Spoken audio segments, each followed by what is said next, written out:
Hello everyone, Storm11 here. Today we'll be checking out what the malls are showing right around Christmas time frame. Who may have the better chance to see a white Christmas this year, or who may not? Well, we're going to check out and see what the malls are suggesting for around that time period. So we're going to get started with the GFS ensembles here. Now, checking out Christmas this far out, which is about 8-9 days away, you can't really just look into the GFS, Canadian, or the European law. They do not have a lot of skill when it's that far out. Really, what you need to look into is the ensembles, like the GFS ensembles, the European ensembles, and occasionally you could use the CFS ball here. The CFS is not too bad that far out. So it's going to be a pretty short video on this here. We don't have a whole lot to take a look into, but we'll have a little bit of an idea of what could happen right around Christmas time. So we're going to get started with the GFS ensembles, and as we kind of check this out here, oh yeah, I almost forgot to mention before I get started here, I'm likely going to be doing more updates on this. So if you wanted to be updated of what Christmas could be looking like, you can always hit the subscribe button on my channel. And when you hit the subscribe button, there's the bell. You can hit that notification, and you should get notified when I get a new video out. So if you're interested of some of the updated forecasts that could be coming up very soon on this channel, go ahead and do that. We'll definitely have more information on this over the next several days. So we got that out of the way. Let's get started with the GFS ensembles. Sorry. um, so getting ready to check out the GFS ensembles here. So currently the pattern that we're in is we got a big ridge across the eastern U.S. It's been pretty mild out here. It's also been a little windy. Our big storm is now moving out into Canada. That's when we had that big derecho event yesterday. And not only just a derecho event, we also had very strong winds. We had blizzard-like conditions, and we even had almost like a dust storm across parts of Kansas and some of the adjacent states as well. We also had wildfires. So a lot of stuff was happening yesterday, and it did turn historic. Minnesota was able to see their first tornado ever in the month of December. Very interesting status there, and even including record high temperatures as well to kind of go along with it. So yesterday was certainly pretty historic as well, and there was even a couple more records involved as well. So that system will be moving out. The Western U.S., you guys will still be seeing multiple rounds of systems over the next several days here. So really kind of going into really over the next several days here. There's going to be some occasional ridging across parts of the central and eastern U.S. There will be some systems that move through in the northeast. There'll be a little bit of a break for the western U.S., but it's not going to last very long until the next system really starts to come into play. And this is where things get interesting here. So, really, this is about Tuesday of next week, so December the 21st. I know it says the 22nd, but this is Tuesday evening in real time, not Zulu time. You got a trough over Florida, and there's also another piece of energy up in Canada. In between, we do have some ridging out across parts of the Central and even for parts of the Mid-Atlantic region as well. With this trough here down in Florida, that's going to bring in chillier and stormier weather down there. But look what happens here in the eastern U.S. Really by in the morning hours on December 23rd on Thursday. So this is the day before Christmas Eve. We got two different little storm systems or pieces of energy. You got one up in Canada, and you got another one off the East Coast. This is a big if. We've seen this many times before so far this year. We've seen it several times. If the timing is just right, if it's just right, we could see a big storm system.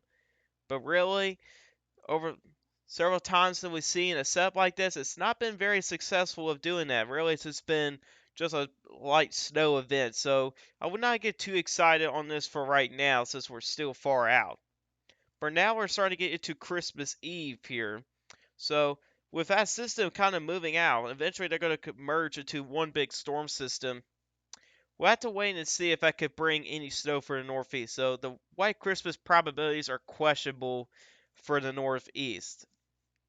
Not saying that's going to be happening, but it may be there.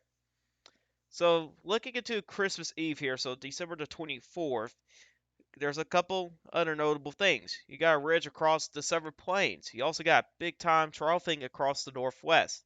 I think it's a pretty good guarantee at this point here that the Northwest is got a pretty good probability, especially in the higher elevations. Really, just mainly the higher elevations. Really, we'll probably see a white Christmas this year.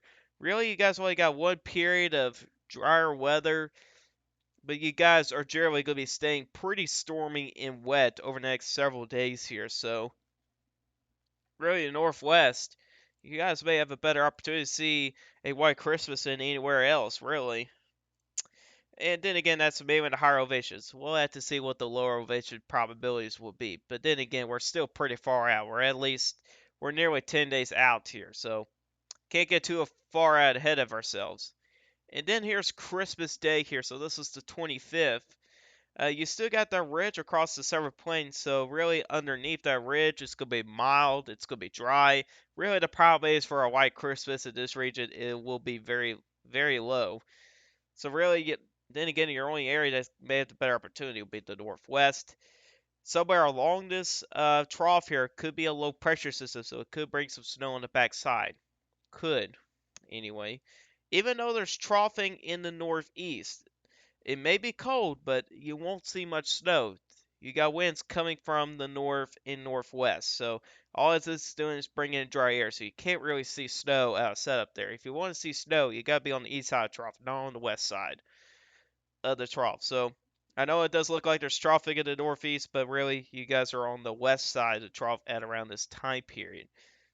And this is just a mean of 20 members, and this is a pretty decent agreement here this far out. But if we check out the European ensembles, you'll see a very similar pattern over the next several days. But right around Christmas time here, it's actually pretty similar. Here's the 23rd. The ridging's a little further back to the west here, a little bit more closer to the desert southwest, but it still covers the majority of the Severed Plains. But it also shows something else, just very similar to what the GFS ensembles have shown. You got two different pieces of energy. You got one off the east coast of Florida, Georgia, and the Carolinas, and you got another piece of energy moving up into the northeast. And then again, if the timing is just right, hey, you might see a pretty good storm system. Right now, I will not get too excited on it for now. And this is now getting to Christmas Eve, pretty similar to what the GFS ensemble showed.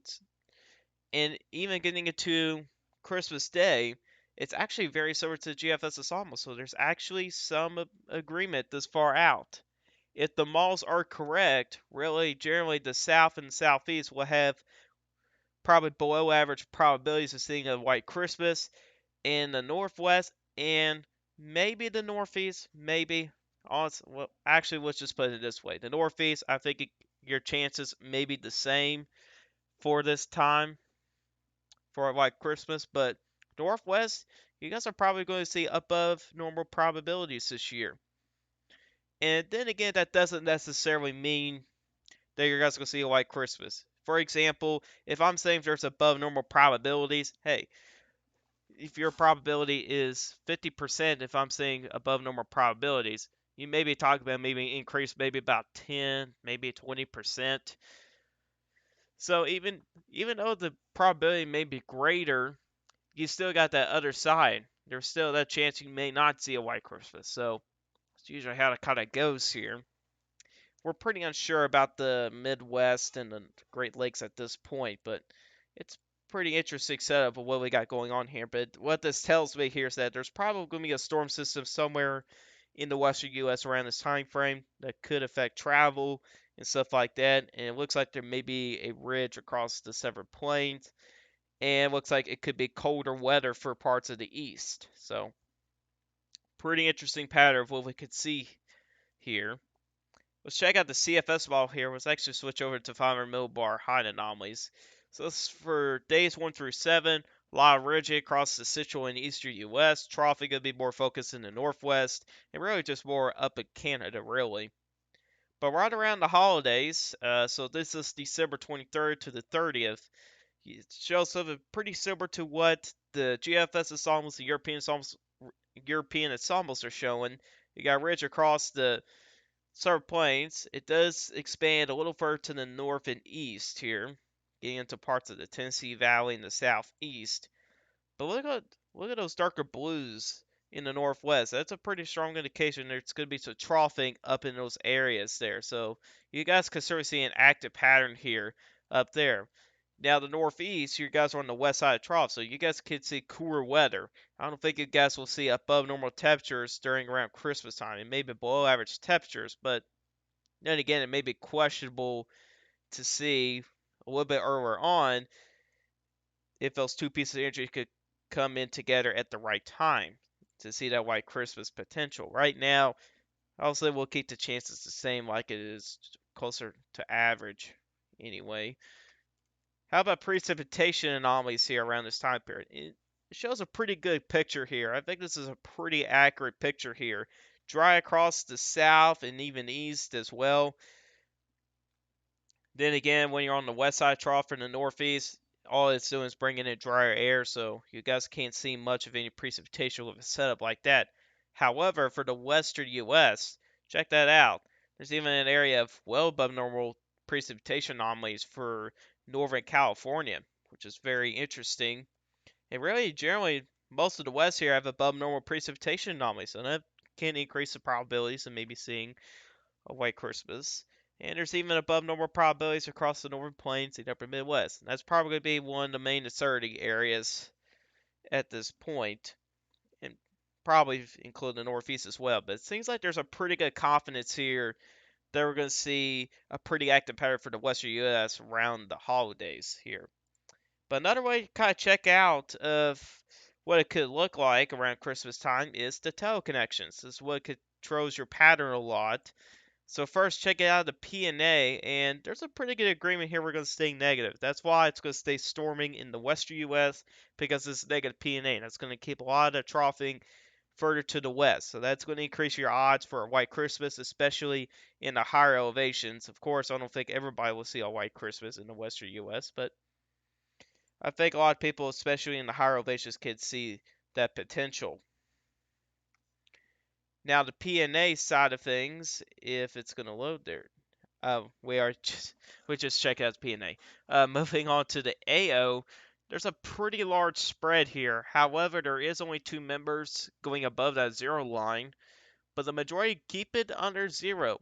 So malls are kind of trending towards a little bit of a negative AO, despite having a very large spread. Some of them shows a very strong negative AO, which what could happen there?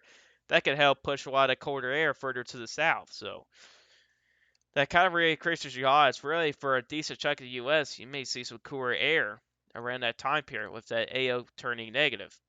And then you got the NAO. There's some absurdities with this one as well, but it's kind of a similar situation where the majority of members do keep it below that 0 degree line. You got a couple, a little bit of above there as well. So the teleconnections can be supported for maybe a colder pattern for the U.S., especially for the western U.S. with the negative P&A. The eastern U.S. may be a little bit questionable. The NAO, there's some uncertainty, but the majority do show a negative NAO, so that can lead to some troughing across parts of the eastern U.S. And really, unfortunately, right in the middle of the central U.S., especially across the several plains, it kind of makes sense that there will be a ridge there. There's no such thing as a trough for everybody. There's always going to be a ridge somewhere. So really, this is going to be a pretty interesting pattern here around Christmas time here. We'll definitely have more updates on here on, over the next couple of days, and I'll let you guys know if there will be any major changes. But anyways, guys, that's all for you guys today. Hope you guys enjoyed this video. If you guys like this video, hit that like button. If you like my channel, hit the subscribe button. Hit the bell notifications so you never miss an upload. If you guys have questions about this, leave it in the comment section down below. I'll answer you guys questions, and I'll see you guys in the next one. Goodbye.